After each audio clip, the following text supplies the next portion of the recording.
Morning everyone. आज हमने statistics की रिवीजन करनी है, ठीक है, असाइनमेंट में से। तो पहला क्वेश्चन है आपका, find the true class limits of the first two classes of the distribution. आप फर्स्ट टू क्लासेस कौन कौन सी है डिस्ट्रीब्यूशन की? क्वेश्चन 1, फर्स्ट टू क्लासेस कौन सी है? क्लास इंटरवल्स है हमारे पास 1 to 9 एंड 10 to 19। हमें पता है हम इसको ऐसे नहीं छोड़ते, जब ऐसे क्लास लिमिट्स आती है तो हम क्या करते हैं, इसमें से 0.5 माइनस और इसमें 0.5 प्लस। तो जो 1 है वो क्या बन जाएगा, जब 0.5 माइनस करोगे तो 0.5 रह जाएगा, इसमें 0.5 ऐड करना तो ये 9.5 बन जाएगा। ऑलराइट, ऐसे इसमें से जब 0.5 माइनस करोगे ये 9.5 बन जाएगा और ये क्या बन जाएगा 19.5। ठीक हो गए इंटरवल्स अब आपके। अब हमें क्लास लिमिट्स लिखनी है। क्लास लिमिट में कौन कौन सी लिमिट आती है? Upper limit, lower, upper limit and lower limit. तो अपर लिमिट कौन सी है? 9.5, 19.5 एंड लोअर लिमिट 0.5 एंड 9.5। अब यहाँ पे वर्ड यूज किया हुआ है true class limits. What does that mean? अगर हमारे पास सिंपल इंटरवल कंटिन्यूटी में आते हैं 10 to 20, 20 to 30, इस केस में जो ये सारा होता है they are called the upper limits, right, and these are the lower limits. जब इंटरवल्स ऐसे नहीं होते, हमें खुद उसको कंटिन्यूस बनाना पड़ता है, उस केस में ट्रू क्लास लिमिट्स होती हैं। क्या होती है? True class limits. तो इसलिए यहाँ पे वर्ड ट्रू यूज किया गया है। I hope it is clear to you. बाकी तो सिंपल ही है, आपने ऑलरेडी किया हुआ है, ये कर लो जल्दी से, then will start the next question.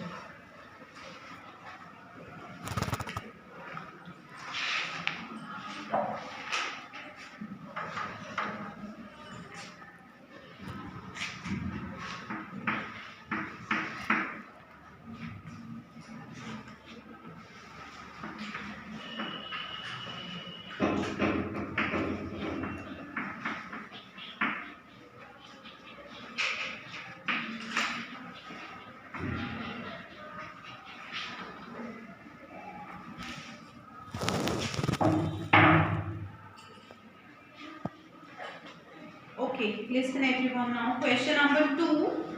Stop writing and listen. The following are the marks obtained by 20 students in the class test. 20 students के class test में जो marks आए हैं वो हमें given है.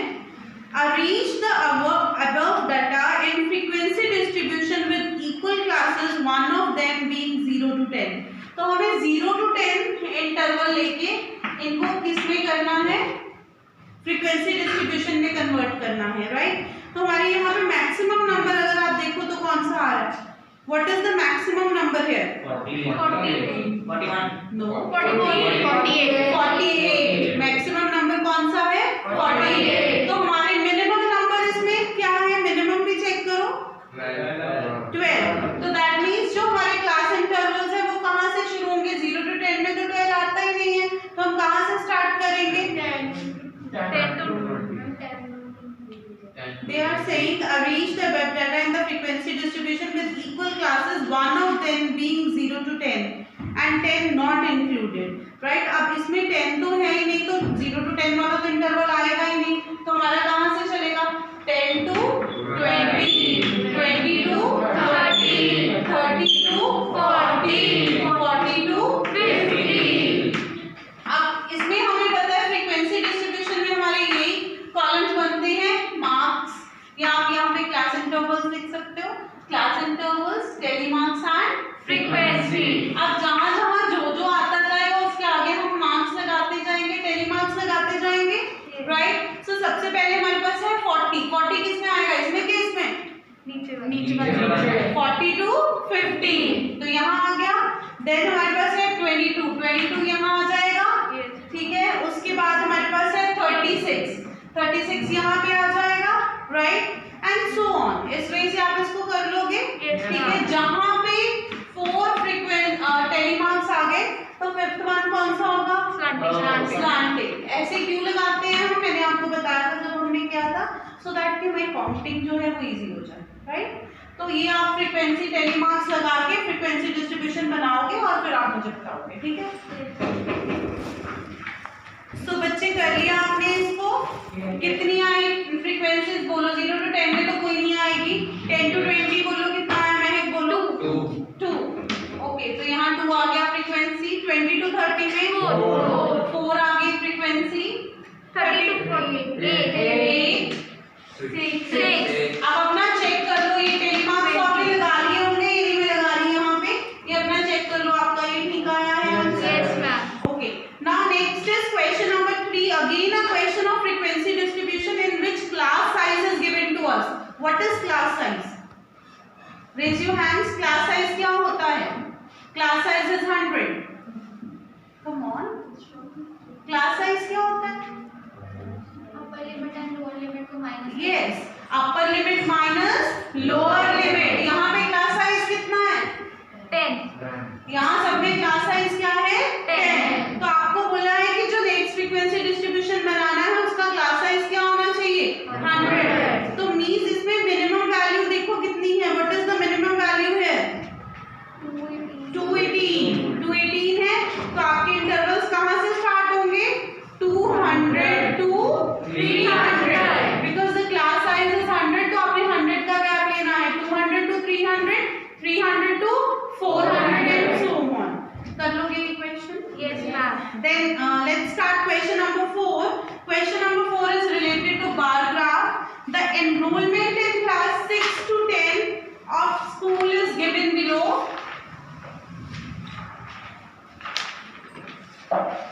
Question 4.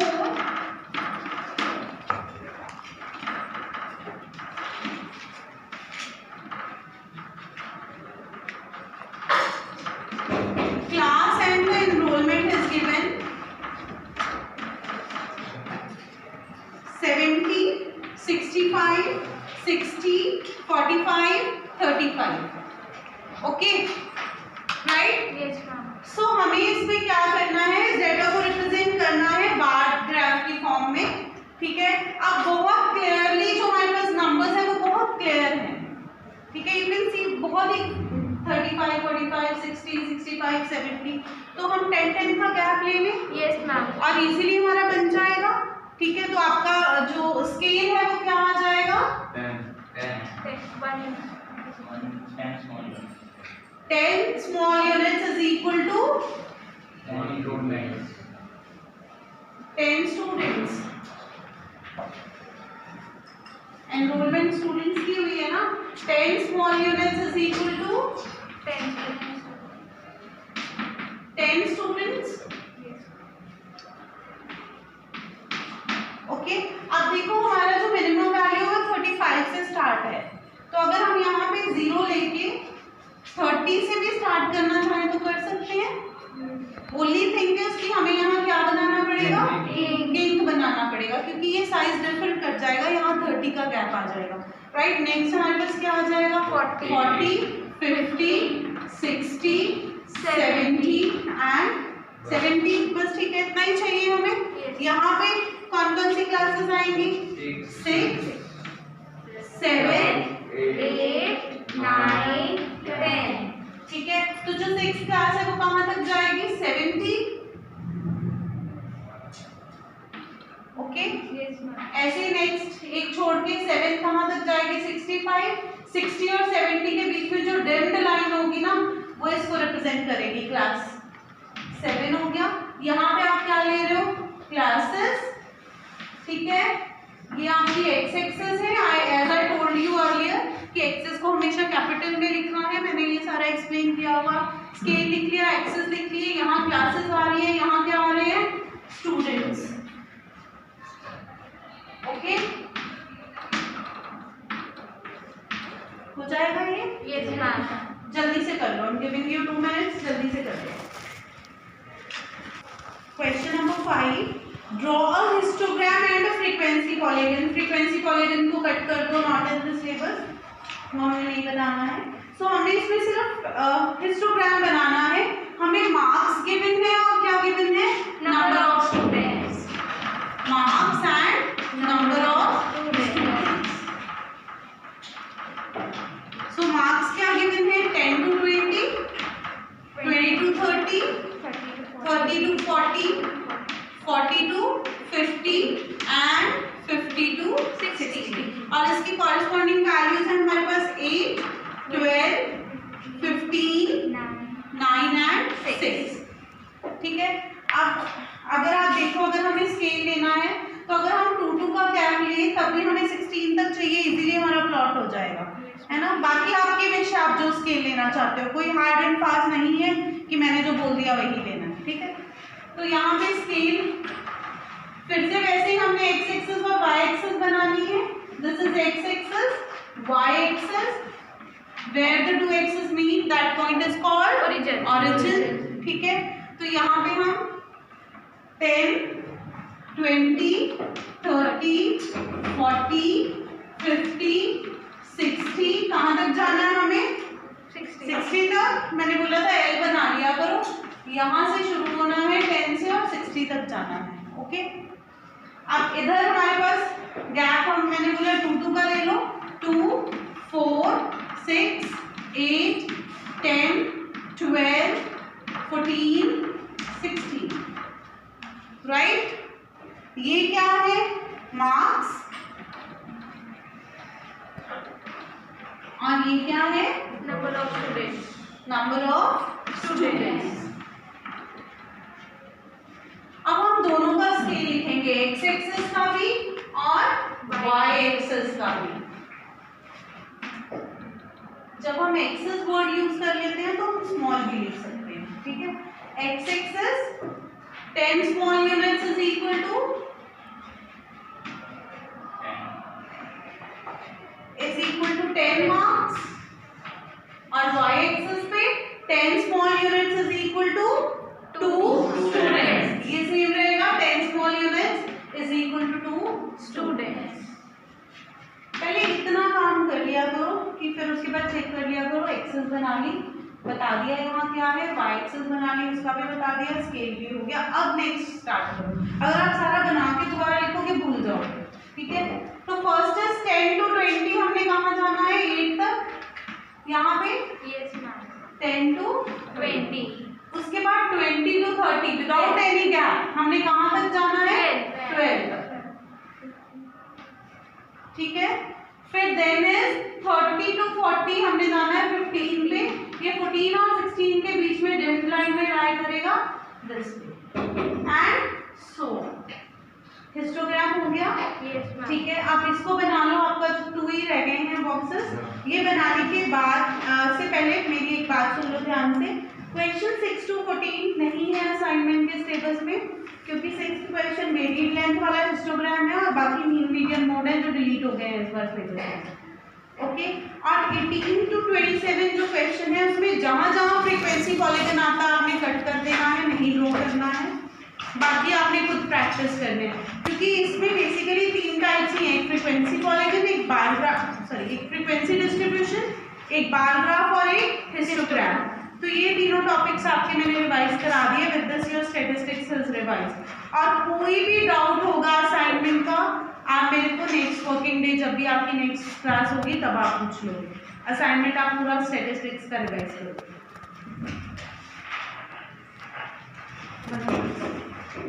वॉल्यूम का असाइनमेंट रिवाइज करना है हमने, एंड आई थिंक 15 का क्वेश्चन आप कर चुके हो पहले। Up to 15 it's done. Now I am going to discuss question number 16। ध्यान से सुनना, मैं क्वेश्चंस डिस्कस करूंगी, आपको हिंट्स लिखवाती जाऊंगी, सॉल्व आप करोगे, right. So question number 16 is the external and internal diameter of a hemispherical bowl are 10 cm and 8 cm। एक hemispherical bowl है, उसका internal और external दोनों diameters given हैं। क्योंकि internal और external दोनों diameters given हैं, that means उसकी कोई thickness होगी, obviously, ठीक है, कोई थिकनेस होगी उसकी, इसीलिए इंटरनल और एक्सटर्नल अलग से गिवन है। नाउ हमें बोला है what is the total surface area of the bowl. अब मैंने आपको आगे भी एक्सप्लेन किया था कि जब भी हम टोटल सरफेस एरिया की बात करते हैं तो whatever the portion is visible to us is the total surface area of that particular solid. क्योंकि हेमिस्फीयर का अगर टोटल सरफेस एरिया करें तो हमें पता है क्या होता है, हमें फॉर्मूला आता है, राइट? अगर कोई और सॉलिड है तो उसका हमें आता है, बट जब ऐसा हो जाता है कि ये डेप्थ भी है और थिकनेस भी है या कुछ ऐसा कंसेप्ट आता है तो हमारे पास ऐसे फॉर्मूलाज नहीं है, हमें खुद बनाने पड़ते हैं। तो उस केस में मैंने आपको यही बोला हुआ है कि अपनी आंखें बंद करो, विजुलाइज करो कि एक आप कटोरी ले लो जो आपके घर में होती है, अगर उसकी थिकनेस आ जाए, अगर वो लकड़ की हो, वुडन हो, उसकी थिकनेस आ जाए तो तुम्हें क्या क्या दिखेगा उसमें, जो जो तुम्हें दिखेगा वो उसका टोटल सरफेस एरिया है, ठीक है? तो अगर ऐसे ही आप एक वुडन बाउल को इमेजिन करो, विजुलाइज करो, तो सबसे पहले तो अगर आप देखो तो बाहर से उसका क्या नजर आएगा तुम्हें? Hemisphere.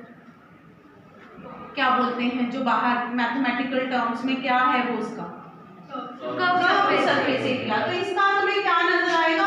Outer curved surface area दिखेगा ये तुम्हें। जब तुम ऐसा वुडन बाउल अपने हाथ में लोगे तो तुम्हें एक आउटर कर्व्ड सरफेस एरिया उसका नजर आएगा। फिर अगर आप उसको अंदर से देखोगे तो तुम्हें क्या नजर आएगा? Inner curved surface area. क्या नजर आएगा? Inner curved surface area. अब क्योंकि दोनों के डायमीटर्स अलग है तो उसकी कोई थिकनेस होगी, तो यहाँ पे ऐसे गोल सी रिंग बनी होगी, ठीक है? उसको हम क्या बोलते हैं मैथ्स में? What is that? Circular ring. क्या करा है ना सर्कुलर रिंग हमने इक्वेशन में, तो उसके साथ हमें क्या विजिबल होगी? Circular ring. मैं बताती हूँ कैसी दिखेगी आपको। ऐसे रिंग विजिबल होगी, अगर आप उसको ऊपर से विजुलाइज करोगे तो दिखेगी ना ऐसी रिंग आपको ऊपर से, ठीक है? तो इस सर्कुलर रिंग का एरिया आपने करा था, क्या होता है सर्कुलर रिंग का एरिया? अगर नहीं भी याद है आप देख के बना सकते हो। What is this? Bigger circle. What is this? Smaller circle.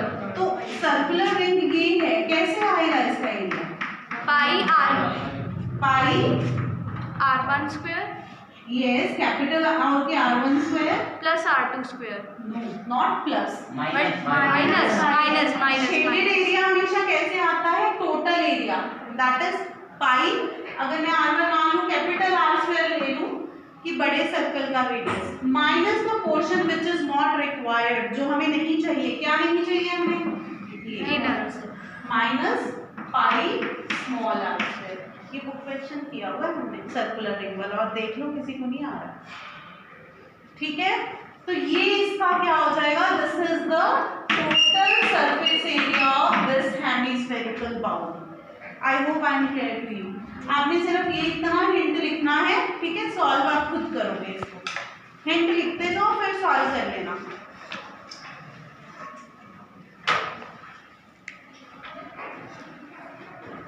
Question number 16 है ये जो सरफेस एरिया एंड वॉल्यूम है ना, this is all about visualisation. अगर आपकी विजुअलाइजेशन पावर अच्छी है, अच्छे से विजुअलाइज कर सकते हो, तो आप जल्दी से पकड़ लोगे कि कौन सा फॉर्मूला लगेगा। कर लिया note? Okay, next question number 17। Listen everyone now. A largest sphere is curved out of a cube of side 7 centimeter. अब एक क्यूब की बात हो रही है और एक स्फेयर की बात हो रही है। अब इसको ध्यान से समझना, ठीक है? अगर हम इस रूम को as a cubical room visualise करें, इमेजिन करें कि ये क्यूब है, ठीक है? दे आर सेइंग कि इस क्यूब में से हमें सबसे बड़ा स्फेयर निकालना है, ठीक है? सबसे बड़ा स्फेयर। तो सबसे बड़ा स्फेयर कब बनेगा इस क्यूब में? जब उसका डायामीटर क्या हो जाएगा? Equal to the side of the cube, ठीक है? तो सबसे बड़ा स्फेयर मींस वो स्फेयर जिसका डायामीटर किसके इक्वल है? Side of the cube. Actually मेरी ड्राइंग बहुत ज्यादा अच्छी नहीं है, नहीं तो मैं आपको थोड़ा सा ड्रॉ करके बताती। उसमें है, अगर ये क्यूब है, इस क्यूब में से हमें एक स्फेयर निकालना है। वो स्फेयर कैसे निकलेगा? जब उसका जो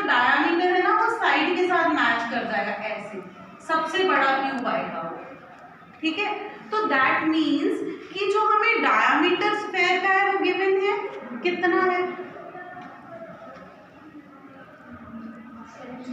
7 सेंटीमीटर। तो इस केस में सारी की सारी गेम इसी के अराउंड रिवॉल्व कर रही है कि diameter of sphere is equal to radius of the is equal to side of the cube, side of the cube जो कि कितनी है 7 centimetre. so diameter of sphere is equal to side of the cube। diameter आ गया, volume बोला था, कर लोगे find out. Volume का फॉर्मूला क्या होता है 4/3 पाई आर क्यूब। तो रेडियस आपके पास है क्योंकि डायमीटर है तो रेडियस तो है ही है ना, तो वो सब्स्टिट्यूट करोगे ये कहता आंसर। इजी है, इसमें बस आपने ये लिखना diameter of sphere is equal to side of the cube and you can find it out.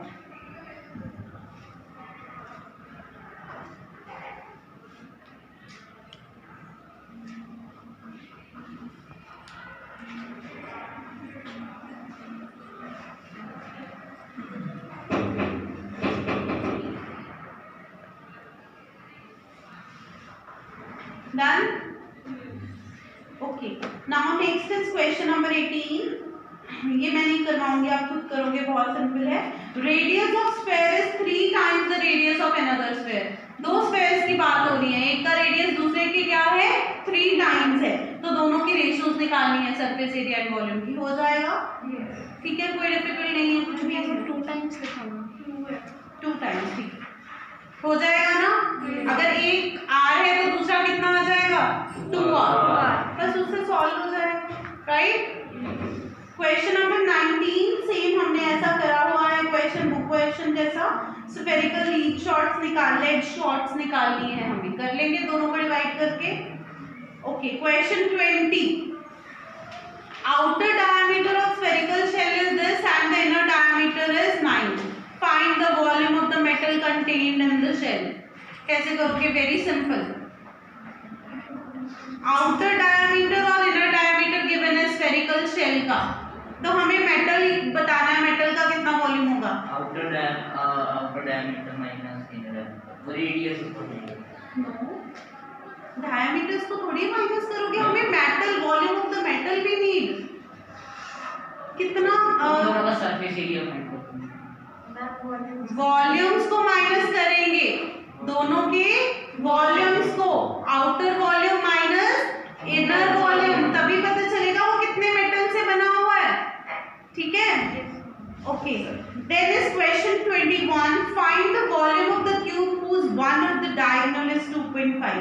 now the diagonal of cube is given to you। क्या given है, diagonal of cube।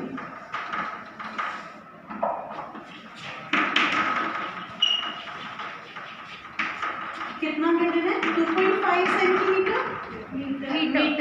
मीटर। और क्या हमें फाइंड आउट क्या करना है, volume of cube. अब diagonal of cube, diagonal क्या होता है क्यूब का, हमने करा था ये भी, √3l। क्या होता है √3l। l is the side of the cube, या एक आप लिखो इसको ऐसे √3 into side, that is the diagonal of the cube which is equal to 2.5। यहां से आपके पास साइड आ जाएगी, ठीक है। वॉल्यूम फाइंड आउट करना आता ही है, वॉल्यूम क्यों होता है, what is the volume of cube, h cube, right. Clearly मुझे पता चल रहा है कि पुराना काम कोई भी नहीं पढ़ रहा है। Then is question number 22। Question number 22. The area of 3 adjacent faces of cuboid are x, y and z। चलो ये नेक्स्ट में उसमें डिस्कस कर लेंगे नेक्स्ट मीटिंग।